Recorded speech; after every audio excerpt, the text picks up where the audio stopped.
Hi viewers, welcome to our channel. ప్రస్తుతం మనతో పాటు దాము బాలాజీ గారు సీనియర్ జర్నలిస్ట్ ఉన్నారు. వారితో ఒకసారి మాట్లాడదాం. సార్ నమస్కారం సార్. నమస్తే. సార్, మావోయిస్టుల పైన వరుసగా ఎన్కౌంటర్లు జరుగుతున్నాయి. చాలా మంది మావోయిస్టులు చనిపోయారు. అయితే దీనిపైన కొన్ని అనుమానాలు కూడా వ్యక్తం చేస్తున్నారు. ఇవి ఎన్కౌంటర్లు కావు, పట్టుకొని కాల్ చేస్తున్నారని కూడా పౌర సంఘాలు ఆరోపించడం జరిగింది. అయితే ఇప్పుడు మావోయిస్టులే ఒక లేఖ రిలీజ్ చేసినట్టుగా తెలుస్తుంది. అంటే వాళ్ళు ఎలా పట్టుకున్నారు, ఎలా చంపేస్తున్నారు అని చెప్పేసి ఆ లేఖలో పేర్కొన్నట్టుగా కూడా వార్తలు వస్తున్నాయి. మరి ఆ లేఖలో ఏముంది, మావోయిస్ట్ ఏం చెప్తున్నారు? CPI Maoist, communist party of India Maoist అధికారిక ప్రతినిధి వికల్ప్ పేరుతో ఒక చాలా పెద్ద ప్రకటన వచ్చింది. ఆ ప్రకటనలో డీటెయిల్గా అసలు ఈ ఎన్కౌంటర్ ఎలా జరిగింది, ఎలా చనిపోయారు, తప్పించుకున్న వాళ్ళు ఎలా తప్పించుకున్నారు, ఇవన్నీ డీటెయిల్గా దాంట్లో చెప్పారు. సో వాళ్ళు ఇది పట్టుకొని కాల్ చేశారు అనేది అబద్ధం. ఎన్కౌంటర్ అయితే జరిగింది. ఆ ఎన్కౌంటర్ ఎలా జరిగింది, దానికి కారణాలు ఏంటి అంటే ఒక ద్రోహులు ఇచ్చిన ఇన్ఫర్మేషన్ బేస్ చేసుకుని ఎన్కౌంటర్ జరిగిందని చెప్పారు. మామూలుగా రకరకాల పద్ధతుల్లో ఎన్కౌంటర్లు జరుగుతాయి. ఎక్కువ భాగం 95% ఫేక్ ఎన్కౌంటర్లే రియల్ ఎన్కౌంటర్ లాగా చెబుతుంటారు. ఫేక్ ఎన్కౌంటర్లు అంటే ఎక్కడో పట్టుకోవడం, కాల్ చేయడం,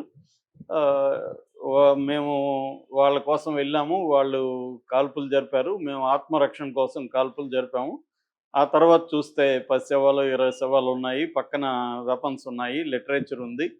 ఈ కథ అనేది గత 30-40 ఏళ్ళ నుంచి సేమ్ స్టోరీ చెప్తుంటారు, అటు ఇటు చిన్న చిన్న మార్పులతో. కానీ ఇక్కడ జరిగింది వేరే రకమైన ఎన్కౌంటర్. ఇక్కడ ఏం జరిగిందంటే ఆయన వికల్ప్ చెప్పిన దాన్ని బట్టి యాక్చువల్గా ఇది జరిగింది వచ్చి నారాయణపూర్ జిల్లా, ఛత్తీస్గఢ్లో. మాడ్ అంటారు, మామూలుగా అబూజ్ మడ్ అంటాం. అబూజ్ మడ్ని లోకల్గా మాడ్ అని పిలుస్తారు. సో మాడ్లో గుండే కోట్ అనే ఒక ఫారెస్ట్ ఏరియాలో ఈ పర్టికులర్ ఎన్కౌంటర్ 21st మార్నింగ్న జరిగింది. సో ఈ వికల్ప ఏం చెప్తున్నారంటే యాక్చువల్గా 6 నెలలకు ముందు నుంచి కూడా మా ఈయన బసవరాజు అలియాస్ నంబాల కేశవరావు, బిఆర్ దాదా అని లోకల్గా పిలుస్తున్నారు ఆయన్ని. సో బిఆర్ దాదా అక్కడే ఉంటున్నాడు. ఆ విషయం పోలీసులకు ముందే తెలిసింది. అయితే వాళ్ళు ఎక్కడ ఏంటనేది దగ్గరికి ఎలా వెళ్ళాలి అది తెలియని పరిస్థితి ఉంటే ఈ మధ్యకాలంలో ఏమైందంటే మొత్తంగా దాదాపు 60 మంది వరకు ఉన్నారు ఫస్ట్లో. ఆ తర్వాత కొన్ని ఎన్కౌంటర్లు వరుసగా జరగడం మొదలుపెట్టాయి. ఈ 21కి ముందు కూడా ఒక 10 రోజులు 20 రోజుల ముందు కూడా 2 ఎన్కౌంటర్లు జరిగాయి. ఈ 60 మందిలో చాలామంది సరెండర్ అయిపోతూ వచ్చారు. ఈ 20 మందిలో ఏంటంటే ఒక స్టేట్ కమిటీ మెంబర్, తర్వాత ఆయనే జంగ్ అనే పత్రిక కూడా ఎడిటరు సజ్జా నాగేశ్వరరావు. అది కాకుండా ఈ ఈ యూనిఫైడ్ కమాండ్ అంటారు, అంటే ఒక సెంట్రల్ కమిటీ సెక్రటరీ స్థాయి నాయకుడు ఉన్నప్పుడు ఆయనకి 3 అంచెల భద్రత ఉంటుంది. ఈ 3 అంచెల భద్రతకి 60 మంది ఉన్నారు. వీళ్ళందరూ కూడా సెంట్రల్ కమిటీ స్టాఫ్ అంటారు వీళ్ళని. అంటే సెంట్రల్ కమిటీ ఏ నాయకుడు వచ్చినా ఈ స్టాఫ్ సెక్యూరిటీ ఇస్తుంది. వీళ్ళు ఫైరింగ్లో ఎక్స్పర్టైజ్ ఉంటారు, అనుభవం ఉన్న వాళ్ళు ఉంటారు. అలాంటి వాళ్ళనే అక్కడ పెడతారనమాట. ఎందుకంటే ఒక సెంట్రల్ కమిటీ నాయకుల్ని కాపాడాలి కాబట్టి దానికి తగిన ఒక భద్రతా నెట్వర్క్ని ఏర్పరిచారు. సో ఎవరు సెంట్రల్ కమిటీ నుంచి ఇక్కడికి వచ్చిన ఈ ఏరియాకి ఈ 60 మంది ప్రొటెక్షన్గా ఉంటారనమాట. ఈయన 3 అంచెల భద్రతని ఇస్తారు. ఈయనకు కూడా జనరల్ సెక్రటరీ కాబట్టి నంబూరు కేశవరావు లేదా బసవరాజు ఈయనకు కూడా ఇచ్చారు. అలాగే 60 మంది ఉన్నారు. ఈ 60 మందిలో కొంతమంది ఈ ఎన్కౌంటర్లకి భయపడో లేకపోతే ఆల్రెడీ వాళ్ళకి ఇంట్రెస్ట్ లేకనో మొత్తానికి సరెండర్ అయిపోయారు. ఈ సరెండర్ అయిపోయిన వాళ్ళని డిఆర్జీ అంటే డిస్ట్రిక్ట్ రిజర్వ్ గార్డ్స్ వాళ్ళు ప్రధానంగా దీన్ని లీడ్ చేసింది. ఈ డిఆర్జీ వాళ్ళు ఏం చేశారంటే వాళ్ళనే ఉపయోగించుకున్నారు. ఎవరైతే సరెండర్ అయ్యారో వాళ్ళనే ఉపయోగించుకున్నారు. సో ఇదంతా మావోయిస్టులకి తెలీదా? మన దగ్గర నుంచి కొంతమంది వెళ్ళిపోయినప్పుడు మన ఏరియాలు మార్చేస్తారు. మామూలుగా ఏం చేస్తారంటే ఒక ఏరియాలో వీళ్ళు 60 మంది ఒక చోట ఉండాలి కాబట్టి కొన్ని రకాల టెంట్లు, మేక్ షిఫ్ట్ టెంట్లు అంటారు, పాలిథిన్ కవర్స్లో పెద్ద పెద్ద కర్రలతో ఒక టెంట్ లాగా ఏర్పాటు చేసుకొని ఉంటారు. ఎక్కువగా వాటర్ ఉన్న ఏరియాలో వీళ్ళు ఉంటారు. సో ఇక్కడ దీని నుంచి పారిపోయి ఒక ఇద్దరు సరెండర్ అయిపోయారు అనుకో, ఒక్కరు సరెండర్ అయినా కూడా ఈ ఏరియాని ఇంకా వాళ్ళు పెట్టుకోరు, మళ్ళీ మార్చేస్తారు. కాకపోతే దీంట్లో ఉన్న ఇలా మారుస్తూ ఉండడం ఎన్ని ఏరియాలని మార్చగలరు? అక్కడ వాటర్ ఉన్నవి తగ్గిపోతాయి. ఎండాకాలం కాబట్టి వాటర్ సోర్స్ అనేది ఎక్కడంటే అక్కడ ఉండదు. అది వీళ్ళకి కూడా తెలుసు. ఈయన కూడా వికల్ప కూడా అన్నాడు. ఏప్రిల్, మేలో అటాక్స్ ఉంటాయని మేము ఊహించాము. మేము మా బసవరాజుకి చెప్పాము. సార్ మీరు ఇక్కడ వద్దు, సెక్యూరిటీ ఇబ్బంది అవుతుందంటే ఆయన ఏమన్నారంటే, లేదు నేను కేడర్‌తో ఉండి గైడ్ చేయాలనుకుంటున్నాను. నేను మహా అంటే ఇంకొక 2 ఏళ్ళు ఉంటాను దీంట్లో. సో, యువ నాయకత్వానికి మీరు భద్రత కల్పించండి. నా గురించి టెన్షన్ పడకండి. తర్వాత ఈ బలిదానాలు అనేవి ఊరికే పోవు. బలిదానాల నుంచి మళ్ళీ ఉద్యమాలు ఎగుస్తాయి అనేది ఆయన చెప్పారనేది కూడా కోట్ చేశారు. అంటే క్లియర్‌గా మావోయిస్టులకి ముందే ఒక థ్రెట్ మనకుంది. ఆల్రెడీ మన నుంచి సరెండర్ అయ్యారు. కాబట్టి అటాక్ జరిగే అవకాశాలున్నాయి. అందుకని సెక్యూరిటీ రిస్క్‌లో పడొచ్చు అని ఆయనకైతే చెప్పారు. కానీ ఆయన వినలేదు. ఆయన ఏమనుకున్నారంటే, నేను నాయకుడు అనేవాడు కేడర్‌తో ఉండి పనిచేస్తే ఇక్కడ ఉత్తేజితమవుతారు, ఉద్యమం బాగుంటుందని ఆయన అనుకున్నట్టుగా మనకి అర్థమవుతుంది ఆ లెటర్‌లో. చాలాసార్లు ఇదే జరుగుతుంది. తెలిసి కూడా తప్పులు చేయడం అనేది ఇక్కడే జరుగుతుంది. నేను పర్సనల్ కూడా చూశాను. అంటే సెంట్రల్ కమిటీ, స్టేట్ కమిటీ నాయకులు ఒక్కొక్కసారి ఎక్కువగా సెంట్రల్ కమిటీ వాళ్ళు ఎక్కువ కంటే కూడా స్టేట్ కమిటీ వాళ్ళు ఎక్కువ నష్టపోతుంటారు. వాళ్ళకి తెలుస్తుంది. కొన్ని విషయాలు ముందే తెలిసినప్పటికీ పని ఒత్తిడి వల్లలో లేకపోతే ఉద్యమంలో మనం యాక్టివ్గా ఉండాలనో కొన్ని నెగ్లెక్ట్ చేస్తారు. దీన్నే టెక్ మిస్టేక్స్ అంటారు. టెక్నికల్ మిస్టేక్స్ని టెక్ అంటారు, టెక్ మెథడ్స్ అంటారు. ఈ టెక్ మిస్టేక్స్ చేయడం అనేది ప్రధానంగా ఉంటుంది. ఎప్పుడైనా లోపాలు లేకపోతే నష్టాలు అనేవి 2 రకాలుగా ఉంటుంది. ఒకటి ఇంటర్నల్గా ఉద్యమంలో నాయకత్వం చేసే లోపాలు, ఎక్స్టర్నల్గా బలంగా అంటే వాళ్ళ భాషలో చెప్పాలంటే ఎనిమి అంటే పోలీసులు కావచ్చు, సెంట్రల్ పారామిలిటరీ ఫోర్సెస్ కావచ్చు, ఇవన్నీ. సో ఎనిమి టాక్టిక్స్ కావచ్చు, అది ఎక్స్టర్నల్ ఫోర్స్. సో దీనికి ఏం కావాలంటే కౌంటర్ ఇంటెలిజెన్స్ నెట్వర్క్ ఉండాలి. మావోయిస్టులకి ముందు నుంచి కూడా ఆ లోపం ఉంది. Counter intelligence network very very weak మావోయిస్టులకి. ఒక యూనిఫైడ్ కౌంటర్ ఇంటెలిజెన్స్ నెట్వర్క్ లేదు. ఎల్టీటీ లాంటి వాళ్ళకి కౌంటర్ ఇంటెలిజెన్స్ నెట్వర్క్ ఉంటుంది. అంటే ఎనిమీ ఇంటెలిజెన్స్ నెట్వర్క్ని అర్థం చేసుకొని దాన్ని బ్రేక్ చేసేదానికి ఒక కౌంటర్ ఇంటెలిజెన్స్ నెట్వర్క్ ఉండాలి. మావోయిస్టులకు ముందు నుంచి కూడా ఆ లోపం ఉంది. సో దీనివల్ల ఏమవుతుందంటే ఎనిమీ ఇంటెలిజెన్స్ ఏంటి, ఎనిమీ మెథడ్స్ ఏంటి, దానికి అనుగుణంగా మనం ఏం తీసుకోవాలనే దగ్గర గ్యాప్ కనబడుతుంది మనకి. ఇక్కడ కూడా అదే కనబడుతుంది. వీళ్ళకి ముందే అర్థమైంది అటాక్ చేస్తారు ఏప్రిల్, మేలో అని. అటాక్ చేస్తున్నప్పుడు ఒక 70 ఏళ్ల వయసున్న బసవరాజ్ అనే లీడరు అక్కడ ఉండాల్సిన అవసరం లేదు. ఎందుకంటే నిర్బంధం ఎక్కువ ఉన్నప్పుడు ప్రాణాలు కాపాడుకోవడమే ఫస్ట్ ప్రయారిటీగా ఉండాలి. అది ఇక్కడ లోపించినట్టుగా తెలుస్తుంది. అతను కూడా ఒక రకంగా ఒప్పుకున్నాడు, వికల్ప కూడా మన లోపం జరిగిందని.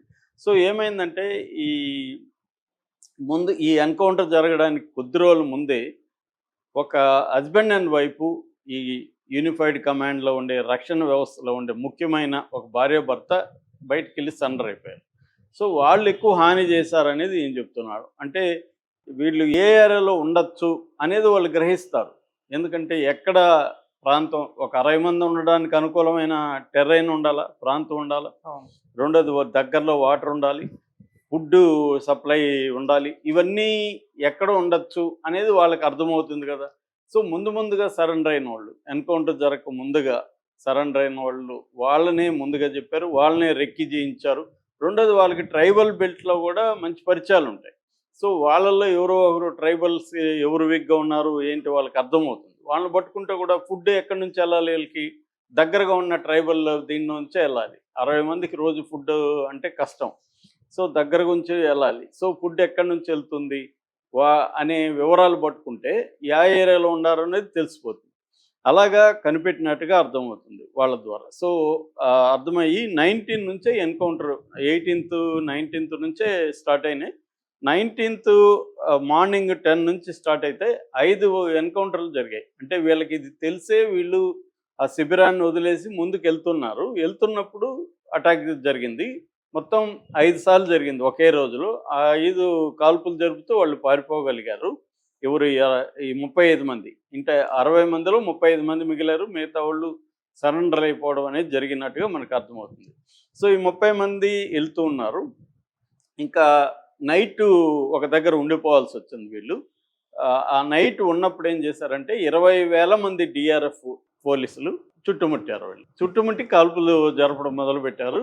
అప్పుడు వీళ్ళే ఫస్ట్ కాల్పులు జరిపారు. వీళ్ళలో చందన్ అని లీడర్ అనమాట, ఈ సెక్యూరిటీ లీడరు. ఆయన ఆధ్వర్యంలో కాల్పులు జరిపితే ఈ డిఆర్జీ వాళ్ళకి గాయాలు, ఒక అతను చనిపోయినాడు, మిగతా వాళ్ళకి గాయాలైనాయి. సో వాళ్ళు కొద్దిగా గ్యాప్ ఇచ్చారు డిఆర్జీ వాళ్ళు. తమకి నష్టం వచ్చింది కాబట్టి కొంచెం వాళ్ళకి వైద్యం అదంతా. దాని తర్వాత మళ్ళీ మార్నింగ్ అటాక్ చేయడం మొదలుపెట్టారు. ఈ మార్నింగ్ అటాక్‌లో ఏమైందంటే, ఈ 35 మంది ఉన్నారు. పెద్దాయన ఉన్నారు బసవరాజు. ఆయనకి సేవ్ చేసుకుంటూ వలయంగా ఏర్పడి ఫైర్ చేసుకుంటూ మూవ్ అవుతున్నారు. ఒక దగ్గర ఉండడానికి లేదు. ఎందుకంటే చుట్టుముట్టున్నారు. బ్రేక్ చేసి బయటికెళ్ళాలి. సో అది ట్రై చేశారు. ట్రై చేసినప్పుడు ఒక 7 మంది ఒక టీమ్‌గా ఒక బ్రేక్ చేసుకొని వెళ్ళిపోగలిగారు.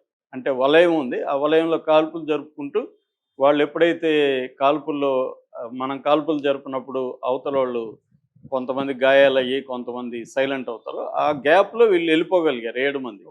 మిగతా 28 మంది వెళ్ళిపోలేకపోయారు. ఎందుకంటే ఈ లోపల వాళ్ళు తేరుకొని షెల్లింగ్ అని రాసాడు ఈయన. విపరీతంగా బుల్లెట్ల వర్షం కురిపిస్తున్నారు. ఈ బుల్లెట్ల వర్షం లోపల నుంచి బయటికి వెళ్ళడానికి వీళ్ళ వల్ల కాలేదు. అలాగా ఇరుక్కుపోయారు. అయితే చివరి ప్రాణాలు, చివరి ఊపిరున్నంత వరకు కూడా ఆయన్ని ఒక్క చిన్న గీత కూడా పడకుండా ఆయన్ని జాగ్రత్తగా చూసుకున్నారు. 28 మంది ఒక్కొక్కరు చనిపోతూ వస్తున్నారు. చివరి వ్యక్తి మిగిలే వరకు కూడా ఆయన్ని సేఫ్ చేసుకుంటూ ఫైట్ చేశారు. ఫైనల్‌గా వాళ్ళందరూ చనిపోతే ఈయనొక్కడిని మాత్రం ప్రాణాలతో పట్టుకున్నారు. ప్రాణాలతో పట్టుకొని తీసుకెళ్ళి చిత్రహింసలు పెట్టి కాల్చేశారు అనేది ఇప్పుడు వికల్ప్ చెబుతున్నాడు. 7 మంది మాత్రం తప్పించుకొని బయటికి రాగలిగారు. వాళ్ళు చెప్పిన దీన్ని బట్టే మొత్తం ఇదంతా రాసినట్టుగా మనకి అర్థమవుతుంది. ఆ 7 మంది. సో ఇక్కడేందంటే మనకు క్లియర్‌గా అర్థమయ్యేది, వీళ్ళ వైపు నుంచి కూడా, మావోయిస్టుల వైపు నుంచి ముఖ్యంగా నంబాల కేశవరావు పరిస్థితిని అర్థం చేసుకొని దానికి తగినట్టుగా బిహేవ్ చేయడంలో, జాగ్రత్తలు పాటించడంలో ఫెయిల్యూర్ కనబడుతుంది. ఆయనకు ముందే తెలిసినా కూడా ఆయన బలిదానాలు ఇవి మాట్లాడాడు తప్ప పరిస్థితిని అంచనా వేసుకొని వెళ్ళడంలో ఫెయిల్యూర్ కనపడుతుంది. రెండోది 60 గంటలు వీళ్ళకి ఫుడ్డు లేదు, నీళ్లు కూడా లేవు. 60 గంటలు నీళ్లు, ఆహారం లేకుండా పోరాడడం కూడా మామూలు విషయం కాదు. 35 మందికి. ఇటుపక్క 20,000 మందికేమో ఎప్పటికప్పుడు హెలికాప్టర్ల నుంచి ఫుడ్డు, వాటర్ వీళ్ళకి సప్లై జరుగుతుంది. వీళ్ళకి లేదు. సో లేకపోయినా కూడా దాదాపు వీళ్ళు 60 గంటలు ఫైట్ చేశారు 35 మంది, 20,000 మంది సైన్యంతో. అంటే ఇట్స్ ఎ గ్రేట్ థింగ్ యాక్చువల్‌గా. అంటే మావోయిస్టులకు ఉన్న స్పిరిట్ కావచ్చు, ప్రాణాలు తెగించిన ఇది కావచ్చు, కమిట్మెంట్ కావచ్చు, దానివల్లే వాళ్ళు పోరాడగలిగారు.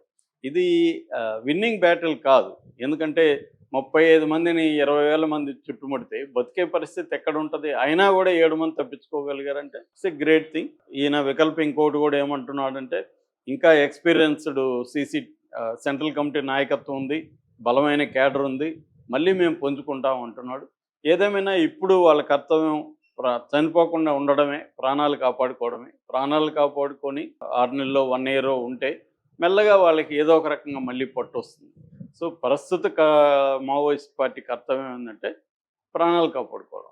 ప్రస్తుత సెంట్రల్ గవర్నమెంట్ వాళ్ళ ప్లాన్ ఏంటంటే ప్రాణాలు తీయడం. ఇంతే, ఇది క్లియర్‌గా. సో వీళ్ళు మేబీ దీని నుంచి గుణపాఠాలు నేర్చుకొని జాగ్రత్తగా ఉంటారేమో చూడాలి. Thank you so much.